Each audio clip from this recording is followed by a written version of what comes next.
Okay, Unit 2, feature article. Now, this particular unit is going to take you way out of your comfort zone, but it's also going to give you an opportunity to write about things that you're interested in and that you want to know more about. So it's a combination of research and narrative, if you will. And what it is not, and I'm going to say this up front and for the first time, and I'll say it 9,000 more times probably, this is not an academic research essay. That has 5 paragraphs. The first paragraph starts with, "Since the beginning of time, we have wondered about," whatever, and has a thesis statement at the end of that paragraph. "There are 3 reasons why this is important to us." Body paragraph 1, 2, and 3 are the 3 reasons. And then the conclusion says, "And in conclusion, this is important because of 1, 2, and 3. This is not that. This is not that. Forget that. Put that completely out of your mind. We're not doing that. That 5-paragraph essay is sort of the bane of most English instructors' existence, at least those of us who've been doing this in the last 20 years and have sort of kept up with things. It's really good for doing timed in-class essays, but it really makes for terrible things to write, and you get bored, and the reader gets bored, and it's a bad thing. So we're not doing that. But what is important about this feature article is that you get to write about a topic or something that's interesting to you, and you get to use it as an excuse to go learn more about it so you can tell a specific audience about that thing. So, for example, say you're interested in current research in, say you're in CST and you want to be a game developer. Well, one of the things that might be interesting to you is what's current, what's out there, and why. Why did you get interested in game development in the first place? What can you tell us about it? What really cool thing did you just learn about doing some research out on the internet about it? Okay, so that's the kind of thing you're going to be doing. And it's also, as I started by saying, it's your story, right? You say why this is interesting to you. And that's one way to do feature articles. Feature articles are the kinds of things that we read on the internet and in magazines and in newspaper sites, websites, that are stories about people. Interesting things that people are doing. And the fact is, most people who write feature articles have got a beat. Journalists have what they call a beat. Most of them do. And it's an area that they're interested in specifically. They've got some expertise in it. They've built up knowledge over the years. It's their beat, right? For example, there are certain writers who write about the Middle East, and that's really pretty much all they write about. They could be writing news things. They could be writing an interview with a leader in the Middle East. They could be telling the story about a family and what they're going through. So it's their thing. I mean, it's the thing that they know most about. For example, my son-in-law, he writes about dance. He's a dance critic, and he started doing dance reviews for the New York Times because he took tap dance when he was in school. Because it was a good way to get girls interested. That's what he said. I didn't make that up. Okay, so, but he kept doing it, and he sort of tap danced all the way through school and college, and even though he was doing a lot of other stuff, he was always interested in tap. So when he got his MFA in journalism, he started writing stories about tap dancing, and he ended up working as one of the film critics for the New York Times. So that's his thing. He even wrote a book about the history of tap dance in America, which had never been written before, for which he had to do a ton of research, like 15 years worth of research. My daughter and his apartment was full of, recordings. He recorded these old tap guys at these clubs, and lots of books and all kinds of things, right? So, but it was really interesting, and he's written a whole bunch of articles about it, and he continues to write about them. So those are feature stories, right? It's not news, but it's interesting stuff about something that is his beat, which is dance. Now, people have different beats. Maybe you're a skateboarder. There's a suggestion down here about, you could write about skateboarding, but just writing about skateboarding is kind of not that exciting. But this interesting thing happened in the Summer Olympics at least one Olympics ago. All these 13-year-old girls started winning all these skateboarding competitions. It's like, whoa, what happened, right? So you could write a really interesting feature about about the girls, and they're girls, 12, 13, 14 years old, who suddenly are taking over the international skateboarding competition community. Now that's a cool feature, right? You can write about that. Again, like I said, it may not be really exciting to talk about what are the new developments in game design, but for people who read about that stuff, it will be, and it'll be information that they can use and that they're interested in. So this is the kind of thing that you're looking for, right? It can be something from your discourse community. It could be something that you're just interested in it, and you just want to tell people about it. I had a student, this is several years ago now, who, interestingly enough, he had his great-grandfather's helmet from, I think it was great-grandfather, helmet from World War I. And he got kind of really curious about the battle and where it came from and all this stuff. And so he ended up writing this article about the connections between what was going on in the world prior to World War I and what he sees that's going on in this country now. It was fascinating. It was kind of an opinion piece, but it had all of this, really good quotes from things and really great pictures and all kinds of stuff.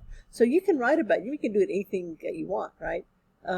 It's something that you're interested in, something that you want to write about, and you're going to be doing research for it, but that's just to sort of give you more credibility. So if you know a lot about skateboarding, but you don't know a lot about, you're curious about these girls, you're going to have to go look up stuff, read some interviews with them or stories about them, or how the international community is dealing with it, so you're kind of being a reporter as well as just writing about stuff that you're interested in. So you are going to be telling us, your audience, or an audience, what you've learned about this thing that you're interested in.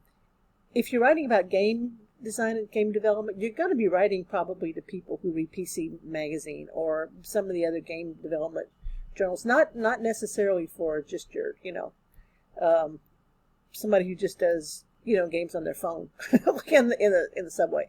It's a different audience, and so you can write it in a little bit different way. We talk about jargon in the discourse community stuff. You can write it to that audience, right? It doesn't have to be, we're not talking about necessarily an audience that's quote-unquote general, although there is, in fact, no such thing as a general audience.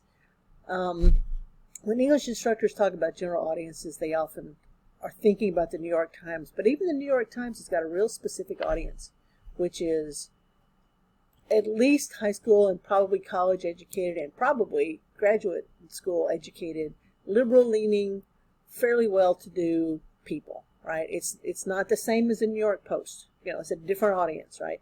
So you would write things in a different way. So you think about who you're going to be writing this for, something you're interested in, and I'll take you through all this, how to do it in a second, and then creating a feature article. And what else can be a feature article? Well, let me just link you to, let me show you a couple of things. I'm going to go over to, I got to just find it now. Over on class resources, there's a bunch of stuff over here for you guys, and it's down under the feature article information. So here's a feature article about from the New York Times, and this was in January of 2020. Really interesting, and it starts off telling the story about this person in Wuhan, China, who was trying to get help because he was sick, and there was some new coronavirus out there and nobody knew what to do. So it's a story of him and, lots of patients in China at the time trying to get help from a healthcare system that wasn't working very well. Right? So this is all about him and his family. More about him, and then there's this little article, this little paragraph that says, "This is why this is important." Right? This is why I'm writing about this. As it struggles to combat a coronavirus outbreak that has sickened all these people, the Chinese government's relying on a medical system that's overburdened and overwhelmed even in normal times. Right? So that's what this article is going to be about. But it starts out talking about this one person who's sick and can't get help. And then the feature goes on. It's got all kinds of data and quotes and information. The reporter trying the best she could to make sense out of what was going on in the context of Chinese medicine. And at the very end, she comes back to the same person that she started with and says, it's, you know, it's tough. He's been diagnosed and it's suspicious and they don't really know what it is and there's no medicine for it, for this coronavirus. So we don't really know what's going on. So a feature article is often, you know, pretty circular. It starts with the story of a person and then it can go into some real detailed research and stuff and end up with that person. That's sort of the classic organization for one of these. So that's one kind of feature article. Here's another one that my son-in-law actually wrote about a dancer named Latasha Barnes. And so it was an article about her. And it starts off, you know, if you want to understand the connections between jazz dance, you should go watch Latasha Barnes do her thing. And then he's got links in here, which is another thing that most features do these days, is they link out to other articles, or this goes to a YouTube video, I'm pretty sure. Yeah, there it is. And I'm not going to play it, but this is, you can watch her dance for a second. She's pretty amazing. You just wait, just, and she was in a really bad accident, and they told her she couldn't walk again, and now she combines a lot of different kinds of dance. So she starts out with a little tap, you know, and she lapses into street, and she goes all kinds of crazy places. Okay, so she's wonderful. So this article is all about her, right? So lots of pictures and tells her story. Right, so that's a different kind of feature article. It's a portrait of a person within this particular community. So those are two of the kinds of things you can do. Another one that I'm just for the heck of it, I'm going to show you that my son-in-law wrote. This is in the middle of the pandemic, and the American Ballet Theater, which was pretty much shut down, decided what they wanted to do was to take ballet out into middle America.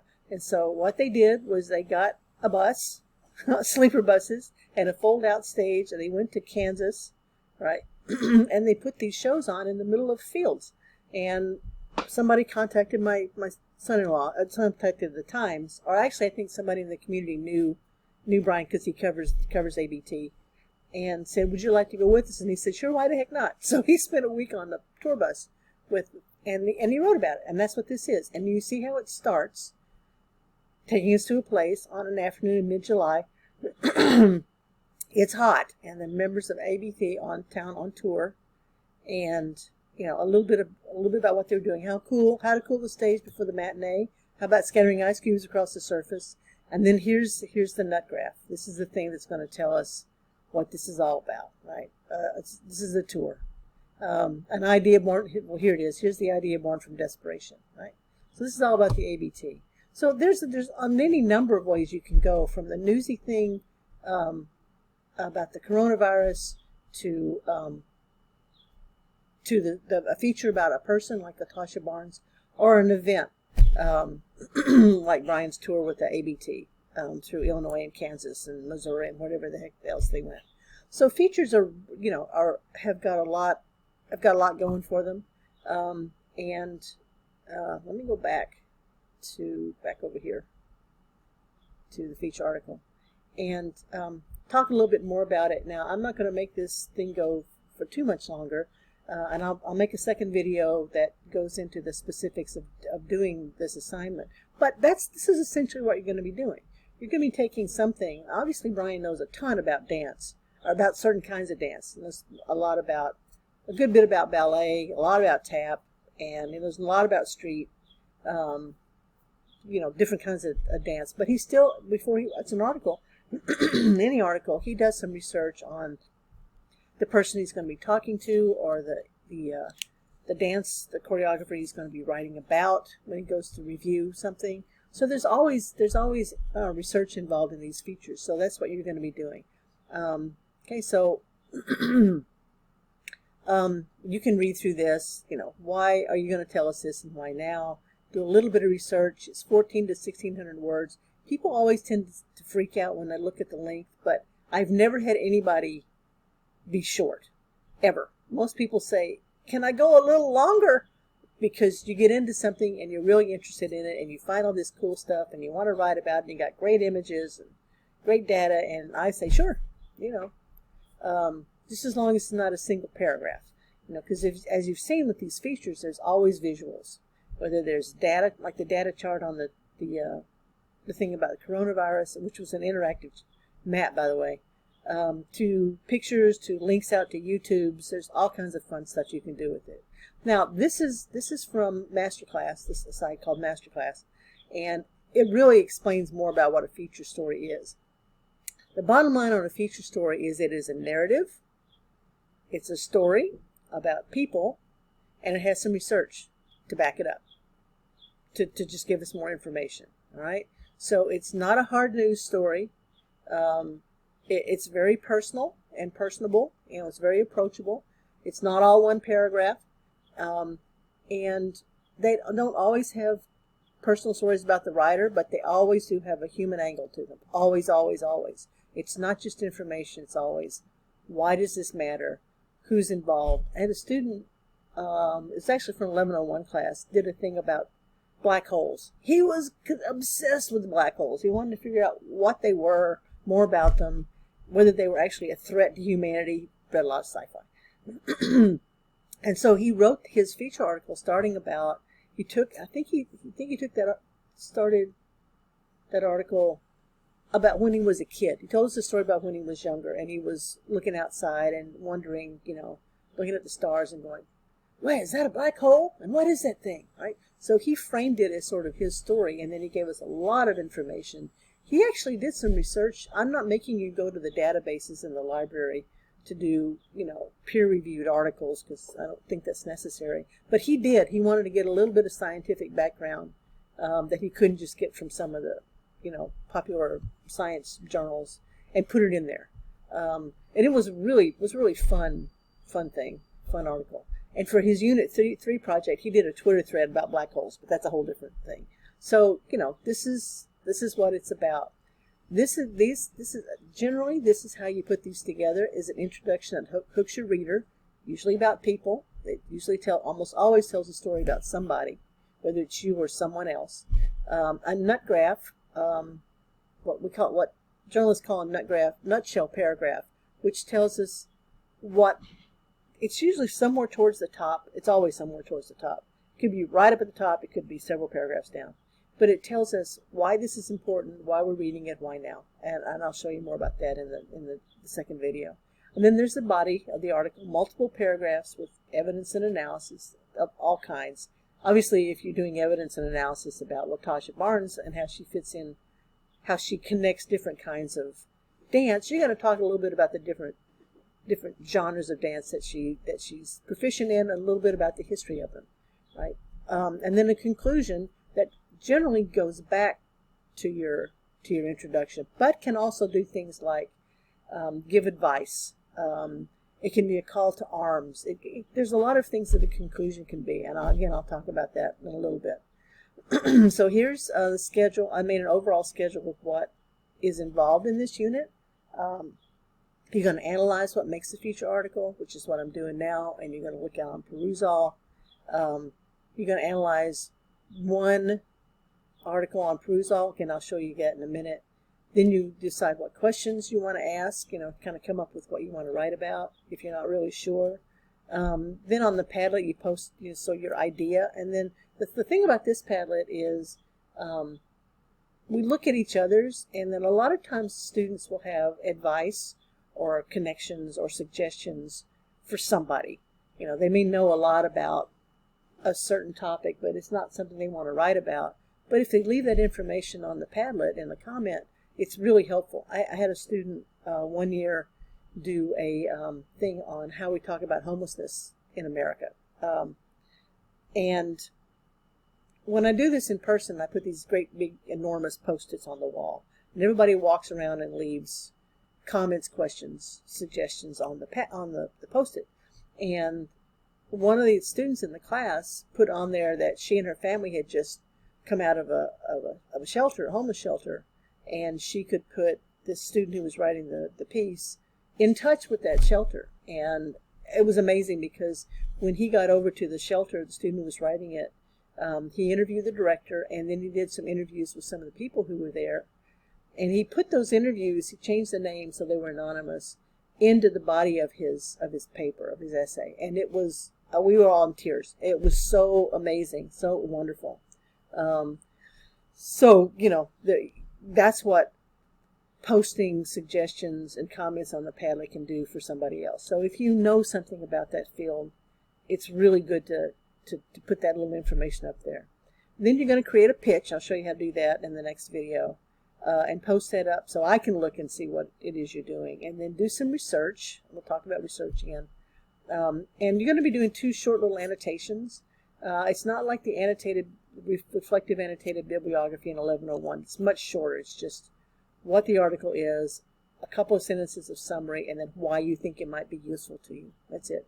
There's various kinds of research you can do. It doesn't have to just be articles. You can do interviews with people. You can do surveys. There's a lot of kinds of stuff to do. But this is sort of the overview of it, and then here's the schedule with all the due dates and all that kind of stuff. So I'm going to stop this recording because it's gone too long, and I will show you specifically how we're going to do this article in the next one. Okay.